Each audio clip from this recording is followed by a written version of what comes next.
ಏನು ಪಾರ್ಥ, ಕೆಂಗಣ್ಣಿನಿಂದ ಕೆಕ್ಕರಿಸಿ ನೋಡಿ ನನ್ನನ್ನು ಗೆಲ್ಲಲಾರೆ. ಈಗ ಆ ಶಕ್ತಿ ನಿನ್ನಲ್ಲಿಲ್ಲ. ಸ್ನೇಹಿತರೆ ನಮಸ್ಕಾರ. ನಮ್ಮ ಡೈಲಿ ಮಿಕ್ಸ್ ಕನ್ನಡ ಯೂಟ್ಯೂಬ್ ಚಾನಲ್ಗೆ ನಿಮ್ಮೆಲ್ಲರಿಗೂ ಸ್ವಾಗತ. ಪಾರ್ಥಾಯ ಪ್ರತಿಬೋಧಿತಾಂ ಭಗವತ ನಾರಾಯಣೇನ ಸ್ವಯಂ ವ್ಯಾಸೇನ ಗ್ರಥಿತಾಂ ಪುರಾಣ ಮುನೀನ ಮಧ್ಯೆ ಮಹಾಭಾರತಂ. ಈ ಒಂದು ಶ್ಲೋಕವು ಗೀತ ಧ್ಯಾನದಲ್ಲಿ ಬರುತ್ತದೆ. ಇದರ ಅರ್ಥವೇನೆಂದರೆ, ಓ ಭಗವದ್ಗೀತೆಯೇ, ನೀನು ಪಾರ್ಥನಿಗೆ ಸೂಚನೆಯಂತೆ ಭಗವಾನ್ ನಾರಾಯಣನಿಂದ ಹೊರಹೊಮ್ಮಿದ ಗೀತೆ ಹಾಗೂ ಮಹಾಭಾರತದೊಳಗೆ ಪ್ರಾಚೀನ ಮತ್ತು ಅನುಭವಿ ವೇದವ್ಯಾಸರಿಂದ ಮುಂದೆ ಸೇರಿಸಲ್ಪಟ್ಟಂತಹ ಮಹಾಕಾವ್ಯವೆಂದು ಈ ಒಂದು ಶ್ಲೋಕವು ತಿಳಿಸುತ್ತದೆ. ಈ ಒಂದು ಶ್ಲೋಕದಲ್ಲಿ ಪಾರ್ಥ ಎಂದರೆ ಅರ್ಜುನ. ಇದು ಪ್ರತಿಯೊಬ್ಬರಿಗೂ ಗೊತ್ತಿರುವಂಥದ್ದೇ. ಪಾರ್ಥನ ಹೆಸರಿನ ಜೊತೆ ಮಹಾವಿಷ್ಣು ಮತ್ತೆ ಮಹರ್ಷಿ ವೇದವ್ಯಾಸರ ಹೆಸರು ಈ ಒಂದು ಶ್ಲೋಕದಲ್ಲಿ ಕಂಡುಬರುತ್ತದೆ. ಭಗವದ್ಗೀತೆಯನ್ನ ಅರ್ಜುನನಿಗಾಗಿ ಬೋಧಿಸಲಾಯಿತು. ಒಂದು ರೀತಿಯಲ್ಲಿ ಭಗವದ್ಗೀತೆ ಜನ್ಮ ತಾಳಲು ಕಾರಣವೇ ಈ ಅರ್ಜುನ. ಹಾಗಂತ ಇದು ಕೇವಲ ಅರ್ಜುನನಿಗೆ ಅನ್ವಯಿಸುವಂತಹ ಗೀತೆಯಲ್ಲ. ಮಹಾಭಾರತದಲ್ಲಿ ಬರುವ ಹಲವು ಮುಖ್ಯ ಹಾಗೂ ಗಂಭೀರ ಪಾತ್ರಗಳ ಪೈಕಿ ಅರ್ಜುನನ ಪಾತ್ರ ಬಹುಮುಖ್ಯವಾದುದು. ಅರ್ಜುನನನ್ನು ದಶನಾಮಾಂಕಿತನೆನ್ನುತ್ತಾರೆ. ಮಹಾಭಾರತದ ಅತ್ಯಂತ ಪರಾಕ್ರಮಿ ಮತ್ತೆ ಕಷ್ಟ ಸಹಿಷ್ಣು ಪಾತ್ರವೆಂದರೆ ಅದು ಅರ್ಜುನನದು. ಅರ್ಜುನನಿಗಿದ್ದ ಹಲವು ಹೆಸರುಗಳೆಂದರೆ ಕಿರೀಟಿ, ಫಲ್ಗುಣ, ಗಾಂಡೀವಿ, ಮಧ್ಯಮ ಪಾಂಡವ, ಪಾರ್ಥ, ಧನಂಜಯ, ವಿಜಯ, ಕೌಂತೆಯ, ಸವ್ಯಸಾಚಿ, ಶ್ವೇತವಾಹನ ಮುಂತಾದ ಹೆಸರುಗಳಿಂದ ಮಹಾಭಾರತ ಅರ್ಜುನನನ್ನು ಉಲ್ಲೇಖಿಸುತ್ತದೆ. ಅರ್ಜುನ ಎಷ್ಟು ದೊಡ್ಡ ವೀರನೋ ಅಷ್ಟೇ ಕಷ್ಟಗಳನ್ನು ಹುಟ್ಟಿನಿಂದಲೇ ಎದುರಿಸುತ್ತಾ ಬಂದಿರುತ್ತಾನೆ. ಇಂತಹ ಪಾರ್ಥ ಅರ್ಜುನನ ಬಗ್ಗೆ ಮತ್ತೆ ಇವನ ಪರಾಕ್ರಮ, ಶೌರ್ಯ, ಅನುಭವಿಸಿದಂತಹ ಕಷ್ಟಗಳ ಬಗ್ಗೆ ಈ ಒಂದು ವಿಡಿಯೋದಲ್ಲಿ ನೋಡೋಣ. ಇಂಟ್ರೆಸ್ಟಿಂಗ್ ಆಗಿರುವಂತಹ ಈ ಒಂದು ವಿಡಿಯೋನ ಮಿಸ್ ಮಾಡದೆ ಕೊನೆಯವರೆಗೂ ನೋಡಿ. ಅರ್ಜುನನು ಪಾಂಡವರಲ್ಲಿ ಮಧ್ಯಮ. ಇವನು ಇಂದ್ರದೇವನ ವರಪ್ರಸಾದ. ಹಿಂದೆ ದುರ್ವಾಸ ಮುನಿಗಳು ಕುಂತಿಯ ಉಪಚಾರದಿಂದ ಸಂತೋಷಗೊಂಡು 5 ಪುತ್ರ ಪ್ರಾಪ್ತಿ ವರವನ್ನು ಕೊಟ್ಟಿರುತ್ತಾರೆ. ಮುಂದೆ ಕುಂತಿ ಪಾಂಡುವಿನ ಕೈ ಹಿಡಿದು 5 ಮಂತ್ರಗಳಲ್ಲಿ 3ನೇ ಮಂತ್ರದಿಂದ ಇಂದ್ರದೇವನನ್ನು ಕುರಿತು ಧ್ಯಾನ ಮಾಡಿ ಇಂದ್ರದೇವನ ವರಪ್ರಸಾದದಿಂದ ತೇಜಸ್ಸು ಹೊಂದಿದ್ದ ಮಗುವನ್ನು ಪಡೆಯುತ್ತಾಳೆ. ಆ ಒಂದು ದಿವ್ಯ ಮಗುವೇ ಅರ್ಜುನ. ಅರ್ಜುನ ಚಿಕ್ಕ ವಯಸ್ಸಿನಿಂದಲೂ ಚತುರ, ಬುದ್ಧಿವಂತನಾಗಿದ್ದ, ಪರಾಕ್ರಮಿಯಾಗಿದ್ದ. ಈ ಕಾರಣದಿಂದ ಅರ್ಜುನನಿಗೆ ತನ್ನ ಬಗ್ಗೆ ಶ್ರೇಷ್ಠತೆ ಭಾವನೆ ಇರುತ್ತದೆ ಮತ್ತು ಅಹಂಕಾರವೂ ಇರುತ್ತದೆ ಎಂದು ಹಲವಾರು ಸಿನಿಮಾಗಳಲ್ಲಿ ಸ್ವಲ್ಪ ಖಳನಾಯಕನನ್ನಾಗಿ ಅರ್ಜುನನನ್ನು ತೋರಿಸುತ್ತಾರೆ. ಆದರೆ ಮಹಾಭಾರತ, ಭಗವದ್ಗೀತೆಯಂತಹ ಪುರಾಣಗಳಲ್ಲಿ ಅರ್ಜುನ ಪರಾಕ್ರಮಿಯೂ ಆಗಿದ್ದ ಮತ್ತು ಅತ್ಯಂತ ಸೌಮ್ಯ ಸ್ವಭಾವದ ವ್ಯಕ್ತಿಯಾಗಿದ್ದ ಎಂದು ತಿಳಿಯಬಹುದು. ಅರ್ಜುನ ಕಲಿಯುವುದರಲ್ಲಿ ಸದಾ ಮುಂದು. ಏನನ್ನೇ ಆಗಲಿ ಅರ್ಜುನ ಏಕಾಗ್ರತೆ, ಶ್ರದ್ಧೆಯಿಂದ ಕಲಿಯುತ್ತಿದ್ದನಂತೆ. ಗುರು ದ್ರೋಣರ ಬಳಿ ಕೌರವರು ಮತ್ತು ಪಾಂಡವರು ವಿದ್ಯಾಭ್ಯಾಸ ಮಾಡುತ್ತಿದ್ದರು. ಅವರ ಶಕ್ತಿಯನ್ನು ನೋಡಲು ದ್ರೋಣರು ಒಂದು ಸ್ಪರ್ಧೆಯನ್ನು ಏರ್ಪಡಿಸಿರುತ್ತಾರೆ. ಅಲ್ಲಿ ಎಲ್ಲರೂ ಅಸಂಬದ್ಧ ಹೇಳಿಕೆಗಳ ಜೊತೆಗೆ ಆ ಒಂದು ಕಾರ್ಯದಲ್ಲಿ ವಿಫಲರಾಗುತ್ತಾರೆ. ಆದರೆ ಅರ್ಜುನ ಆ ಒಂದು ಸ್ಪರ್ಧೆಯಲ್ಲಿ ದೂರದ ಮರದ ಕೊಂಬೆ ಮೇಲಿದ್ದ ಕಟ್ಟಿಗೆಯಿಂದ ಮಾಡಿದ ಹಕ್ಕಿಯ ಕಣ್ಣಿಗೆ ಗುರಿಯಿಟ್ಟು ಬಾಣದಿಂದ ಅದನ್ನು ಛೇದಿಸುತ್ತಾನೆ. ಈ ಒಂದು ಕಾರಣದಿಂದ ಮತ್ತೆ ಅರ್ಜುನನಲ್ಲಿದ್ದ ಶಕ್ತಿಯಿಂದ ದ್ರೋಣರು ಅರ್ಜುನನನ್ನು ಪ್ರೀತಿಯ ಶಿಷ್ಯನನ್ನಾಗಿ ಸ್ವೀಕಾರ ಮಾಡುತ್ತಾರೆ. ಅರ್ಜುನ ಇಟ್ಟ ಗುರಿ, ಬಿಟ್ಟ ಬಾಣ ಎಂದಿಗೂ ತಪ್ಪಿದ್ದೇ ಇಲ್ಲ. ಗುರು ದ್ರೋಣರಿಗೆ ಅಶ್ವತ್ಥಾಮ ಎಂಬ ಮಗನಿರುತ್ತಾನೆ. ಅಶ್ವತ್ಥಾಮ ಕೂಡ ಅದ್ಭುತ ವೀರ, ಪರಾಕ್ರಮಿಯಾಗಿದ್ದ. ಆದರೆ ಬಿಲ್ವಿದ್ಯೆಯಲ್ಲಿ ಅರ್ಜುನನನ್ನು ಮೀರಿಸಲಾಗಲಿಲ್ಲ. ದ್ರೋಣರು ಅರ್ಜುನನನ್ನು ಮಹಾಬಿಲ್ಲಾಳು ಮಾಡಲು ಶ್ರಮಿಸುತ್ತಿದ್ದರು. ಅರ್ಜುನನಷ್ಟೇ ಅಶ್ವತ್ಥಾಮನಿಗೂ ಕೂಡ ದ್ರೋಣರು ವಿದ್ಯಾಭ್ಯಾಸ ನೀಡಿದರೂ ಸಹ ಅಶ್ವತ್ಥಾಮನಿಗೆ ಅರ್ಜುನನನ್ನು ಮೀರಿಸಲಾಗಲಿಲ್ಲ.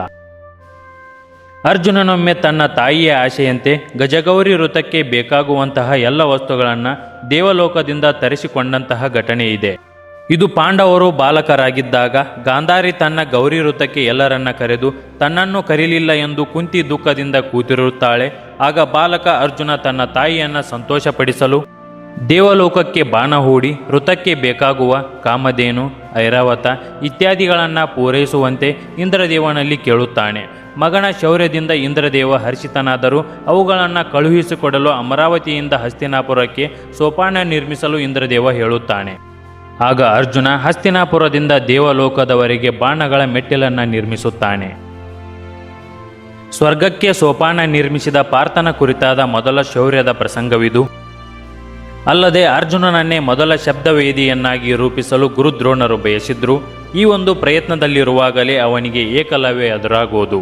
ಬಿಲ್ವಿದ್ಯೆಯಲ್ಲಿ ಮತ್ತೆ ಶಬ್ದವೇದಿ ವಿದ್ಯೆಯಲ್ಲಿ ಅರ್ಜುನನನ್ನ ಮೊಟ್ಟ ಮೊದಲ ಸಲ ಸಮರ್ಥವಾಗಿ ಎದುರಿಸಿದ್ದೇ ಏಕಲವ್ಯ ಎನ್ನಬಹುದು. ಗುರುದ್ರೋಣರು ರಾಜಪುತ್ರರಾದ ಕೌರವರು ಮತ್ತು ಪಾಂಡವರಿಗೆ ವಿದ್ಯಾಭ್ಯಾಸ ನೀಡುವಾಗ ದ್ರೋಣರಿಂದ ವಿದ್ಯೆಯನ್ನು ಕಲಿಯಲು ಏಕಲವ್ಯ ಬಂದಿರುತ್ತಾನೆ. ಆದರೆ ಗುರುದ್ರೋಣರು ರಾಜಪುತ್ರರಿಗೆ ಮಾತ್ರ ವಿದ್ಯಾಭ್ಯಾಸ ನೀಡುವುದಾಗಿ ಹೇಳುತ್ತಾರೆ. ಈ ಕಾರಣದಿಂದ ಏಕಲವ್ಯ ದ್ರೋಣರ ಮಣ್ಣಿನ ಮೂರ್ತಿ ಮಾಡಿ ಆ ಮೂರ್ತಿಯ ಮುಂದೆ ಬಿಲ್ವಿದ್ಯೆ ಅಭ್ಯಾಸ ಮಾಡುತ್ತಿರುತ್ತಾನೆ. ಹಾಗೆ ನೋಡಿದ್ರೆ ಶಬ್ದವೇದಿ ವಿದ್ಯೆಯನ್ನ ಅರ್ಜುನನಿಗಿಂತ ಮೊದಲು ಏಕಲವ್ಯನೇ ಕಲಿತಿರುತ್ತಾನೆ. ಗುರುದ್ರೋಣರು ಅರ್ಜುನನ ಮೇಲಿನ ಪ್ರೀತಿಯಿಂದ ಮತ್ತೆ ಅರ್ಜುನನನ್ನೇ ಮೊದಲ ಶಬ್ದವೇದಿಯನ್ನಾಗಿ ಮಾಡುವ ವಾಗ್ದಾನದಿಂದ ಏಕಲವ್ಯನ ಬಳಿ ಗುರುದಕ್ಷಿಣೆಯೆಂದು ಅವನ ಬಲಗೈ ಹೆಬ್ಬೆರಳನ್ನು ಕೇಳುತ್ತಾರೆ. ಈ ಒಂದು ಘಟನೆಯು ಕೂಡ ಅರ್ಜುನನ ಪರಾಕ್ರಮಕ್ಕೆ ಕಪ್ಪು ಚುಕ್ಕೆಯಂತೆ ಕಂಗೊಳಿಸುತ್ತದೆ. ಈ ಒಂದು ಘಟನೆಯಲ್ಲಿ ಅರ್ಜುನನ ಪಾತ್ರವು ಕಿಂಚಿತ್ತೂ ಇರುವುದಿಲ್ಲ ಎಂದು ತಿಳಿದು ಬರುತ್ತದೆ. ಕೌರವ ಮತ್ತು ಪಾಂಡವರ ವಿದ್ಯಾಭ್ಯಾಸ ಮುಗಿದಾಗ ಗುರುದಕ್ಷಿಣೆಯಾಗಿ ದ್ರೋಣರು ಪಾಂಚಾಲದ ದೃಪದನನ್ನು ಸೋಲಿಸಲು ಕೇಳುತ್ತಾರೆ. ತಾರುಣ್ಯದಲ್ಲಿದ್ದ ಪಾಂಡವ ಕೌರವರು ಈ ಗುರುದಕ್ಷಿಣೆಯನ್ನು ಕೊಡಲು ಒಪ್ಪುತ್ತಾರೆ. ಕೌರವರು ಮತ್ತು ಪಾಂಡವರು ಸೈನ್ಯದೊಂದಿಗೆ ಪಾಂಚಾಲದ ಮೇಲೆ ದಾಳಿ ಮಾಡುತ್ತಾರೆ. ಬಲಿಷ್ಠನಾದ ದೃಪದ ಎಲ್ಲರನ್ನೂ ಸೋಲಿಸಿದ, ಆದರೆ ಅರ್ಜುನನ ಸಮೀಪಕ್ಕೂ ಬರಲಾಗಲಿಲ್ಲ. ಅರ್ಜುನ ಬಾಣಗಳ ಮಳೆಯನ್ನು ಸುರಿಸಿ ದೃಪದನ ಸೈನ್ಯವನ್ನು ನಾಶ ಮಾಡಿದ. ಅರ್ಜುನನ ರೌದ್ರ ರೂಪವನ್ನು ನೋಡಿದ ದೃಪದನ ಸೈನ್ಯ ಕಕ್ಕಾಬಿಕ್ಕಿಯಾಗಿ ಓಡತೊಡಗಿತು. ಆಗ ಅರ್ಜುನ ದೃಪದನನ್ನ ಸೋಲಿಸಿ ಅವನ ಹೆಡೆಮುರಿ ಕಟ್ಟಿದ. ಇದರಿಂದ ಗುರುದ್ರೋಣರು ಸಂತೋಷಗೊಂಡರು. ಆದರೆ ದೃಪದ ಅರ್ಜುನನ ಶೌರ್ಯ ಪರಾಕ್ರಮ ಚೆಲುವನ್ನ ನೋಡಿ ಬೆರಗಾಗಿದ್ದ. ದೃಪದ ದ್ರೋಣರ ಮೇಲಿನ ದ್ವೇಷದಿಂದ ದ್ರೋಣರನ್ನು ಸಂಹಾರ ಮಾಡಲು ತಪಸ್ಸನ್ನು ಮಾಡುತ್ತಾನೆ. ತಪಸ್ಸು ಮಾಡಿ ಅಗ್ನಿಯಿಂದ ಒಂದು ಮಗುವನ್ನು ಪಡೆಯುತ್ತಾನೆ. ಅಗ್ನಿಯಿಂದ ಜನಿಸಿದ ಮಗುವೇ ದ್ರೌಪದಿ. ಮುಂದೆ ಅರ್ಜುನ ಸಹಿತ 5 ಜನ ಪಾಂಡವರನ್ನ ಮದುವೆಯಾಗಿ ದ್ರೌಪದಿ ಸತಿಧರ್ಮ ಮೆರೆಯುತ್ತಾಳೆ. ವರ್ಣಾವತದ ಅರಗಿನ ಮನೆಗೆ ಬೆಂಕಿ ಬಿದ್ದು ಅದರಲ್ಲಿನ ಪಾಂಡವರು ಅದರಿಂದ ತಪ್ಪಿಸಿಕೊಂಡು ಏಕಚಕ್ರಾಪುರಕ್ಕೆ ಹೋಗುತ್ತಾರೆ. ಪಾಂಡವರು ಅಲ್ಲಿ ಬ್ರಾಹ್ಮಣರ ಹಾಗೆ ವೇಷ ಬದಲಿಸಿ ಅಜ್ಞಾತವಾಸದಲ್ಲಿರುತ್ತಾರೆ. ಈ ಕಡೆ ಪಾಂಚಾಲದ ರಾಜ ದೃಪದ ತನ್ನ ಮಗಳ ಸ್ವಯಂವರವನ್ನು ಏರ್ಪಡಿಸಿರುತ್ತಾನೆ. ಈ ಒಂದು ವಿಷಯ ಪಾಂಡವರಿಗೆ ತಿಳಿಯುತ್ತದೆ. ಈ ಹೊತ್ತಿಗೆ ಪಾಂಡವರು ಅರಗಿನ ಮನೆಯಲ್ಲಿ ಸುಟ್ಟು ಹೋಗಿದ್ದಾರೆಂಬ ಸುದ್ದಿ ಹರಡಿರುತ್ತದೆ. ಪಾಂಡವರು ಅಸಾಮಾನ್ಯ ವೀರರು, ಅವರಿಗೆ ಏನೂ ಆಗಿರುವುದಿಲ್ಲ. ಅರ್ಜುನ ಪರಾಕ್ರಮಿ, ಈ ಒಂದು ಸ್ವಯಂವರಕ್ಕೆ ಬಂದೇ ಬರುತ್ತಾನೆ ಎಂಬ ನಂಬಿಕೆ ದೃಪದ ರಾಜನಿಗಿರುತ್ತದೆ. ದೃಪದ ರಾಜನ ನಂಬಿಕೆಯಂತೆ ಈ ಒಂದು ಸ್ವಯಂವರಕ್ಕೆ ಅರ್ಜುನ ಬರುತ್ತಾನೆ. ಮತ್ತೆ ಧನಸ್ಸನ್ನು ಎತ್ತಿ ಮಚ್ಚದ ಕಣ್ಣನ್ನು ಭೇದಿಸುತ್ತಾನೆ. ನಂತರ ಪಾಂಡವರು ದ್ರೌಪದಿಯ ಕೈ ಹಿಡಿದು ಹಸ್ತಿನಾಪುರಕ್ಕೆ ಬರುತ್ತಾರೆ. ಮುಂದಿನ ದಿನಗಳಲ್ಲಿ ಅವರವರ ರಾಜ್ಯ ವಿಂಗಡಣೆಯ ಪ್ರಸ್ತಾಪ ಏರ್ಪಡುತ್ತದೆ. ಹಸ್ತಿನಾಪುರ ಕೌರವರಿಗೆ, ಇಂದ್ರಪ್ರಸ್ಥ ಪಾಂಡವರಿಗೆಂದು ನಿಶ್ಚಯವಾಗುತ್ತದೆ. ಇಂದ್ರಪ್ರಸ್ಥ ಬೆಂಗಾಡಿನಂತಹ ಪ್ರದೇಶ. ಅಲ್ಲಿ ವಿಶಾಲವಾದ ಕಾಂಡವ ವನವಿರುತ್ತದೆ. ಅದನ್ನು ಕೃಷ್ಣನ ಅನುಮತಿಯಿಂದ ಅರ್ಜುನ ಸುಟ್ಟು ಹಾಕಿ ಕಾಂಡವ ದಹನ ಮಾಡುತ್ತಾನೆ. ಅರ್ಜುನನ ಈ ಅಪ್ರತಿಮ ಶೌರ್ಯ ಸಾಮರ್ಥ್ಯವನ್ನು ಮೆಚ್ಚಿ ಅಗ್ನಿದೇವ ಅರ್ಜುನನಿಗೆ ಗಾಂಡೀವ ಎಂಬ ಧನಸ್ಸನ್ನು ಕೊಡುತ್ತಾನೆ. ಆಗಲೇ ಅರ್ಜುನ ಗಾಂಡೀವಿಯಾದದ್ದು. ಬಂಜರು ಭೂಮಿಯಾಗಿದ್ದ ಇಂದ್ರಪ್ರಸ್ಥವನ್ನ ಮಯಾನು ಸುಂದರ ನಗರವನ್ನಾಗಿ ನಿರ್ಮಿಸಿದ. ಅಲ್ಲಿ ಮಾಯಾ ಅರಮನೆಯನ್ನ ಸಹ ನಿರ್ಮಿಸಿದ. ಈ ಮಾಯಾ ಅರಮನೆಯ ಉದ್ಘಾಟನೆಗೆ ದುರ್ಯೋಧನ ಕೂಡ ಬಂದಿರುತ್ತಾನೆ. ಅಲ್ಲಿ ದ್ರೌಪದಿಯಿಂದ ದುರ್ಯೋಧನ ಅಪಮಾನಕ್ಕೊಳಗಾಗುತ್ತಾನೆ. ಪಾಂಡವರ ಮೇಲೆ ಹಗೆ ಕಾರುತ್ತಾನೆ.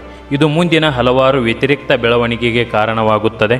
ನಂತರದ ದಿನಗಳಲ್ಲಿ ದ್ಯೂತದಲ್ಲಿ ಸೋತ ಪಾಂಡವರು 12 ವರ್ಷ ವನವಾಸ, 1 ವರ್ಷ ಅಜ್ಞಾತವಾಸದ ಶಿಕ್ಷೆಗೆ ಗುರಿಯಾಗುತ್ತಾರೆ. ಪಾಂಡವರು ಹೆಂಡತಿ ದ್ರೌಪದಿಯೊಂದಿಗೆ ಕಾಡಿಗೆ ಹೊರಡುತ್ತಾರೆ. ಪಾಂಡವರ ಈ ಕಷ್ಟದ ಪಾಡನ್ನು ಕಣ್ಣಾರೆ ಕಾಣಲು ಶಕುನಿ, ದುಶ್ಯಾಸನ, ದುರ್ಯೋಧನ, ಕರ್ಣ ಬಂದಿರುತ್ತಾರೆ. ಅಲ್ಲಿನ ಗಂಧರ್ವರೊಂದಿಗೆ ಕಲಹ ಉಂಟಾಗಿ ತೊಂದರೆಗೆ ಸಿಲುಕುತ್ತಾರೆ. ಆಗ ಇವರನ್ನು ಗಂಧರ್ವರಿಂದ ಅರ್ಜುನ ಕಾಪಾಡಿರುತ್ತಾನೆ. ಈ ವಿಷಯದಿಂದ ಕೌರವರಿಗೆ ಅತಿದೊಡ್ಡ ಮುಖಭಂಗವಾಗಿರುತ್ತದೆ. ವನವಾಸ ಮುಗಿಯುವ ಸಂದರ್ಭದಲ್ಲಿ ಯಮಧರ್ಮರಾಜನ ಆದೇಶದಂತೆ ಹೆಚ್ಚಿನ ಶಕ್ತಿ ಗಳಿಸಲು ಭೀಮ ಮತ್ತು ಅರ್ಜುನರು ತಪಸ್ಸಿಗೆ ಹೋಗುತ್ತಾರೆ. ಅರ್ಜುನ ಹಿಮಾಲಯದ ತಪ್ಪಲಿನಲ್ಲಿ ಶಿವನನ್ನು ಕುರಿತು ತಪಸ್ಸು ಮಾಡುತ್ತಾನೆ.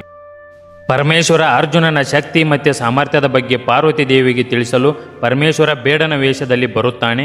ಅಲ್ಲಿ ಅವರಿಬ್ಬರ ಮಧ್ಯೆ ನಡೆದಂತಹ ಮಾತಿನ ದಾಳಿಯಿಂದಾಗಿ ಅರ್ಜುನ ಮತ್ತೆ ಬೇಡನ ವೇಷದಲ್ಲಿದ್ದ ಶಿವನ ನಡುವೆ ಕಾಳಗ ನಡೆಯುತ್ತದೆ.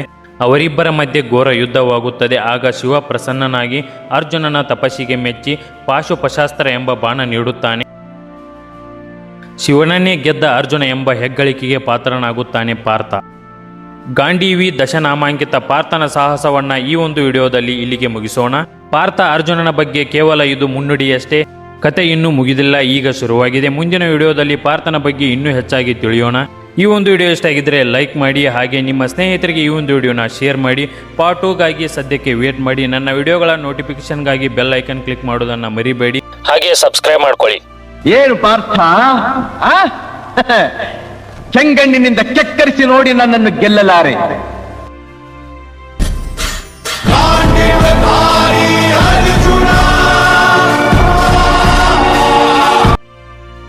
पार्थस्य धनञ्जय ओजस्य बलवीर्यं श्वेतवहन गुणाकेश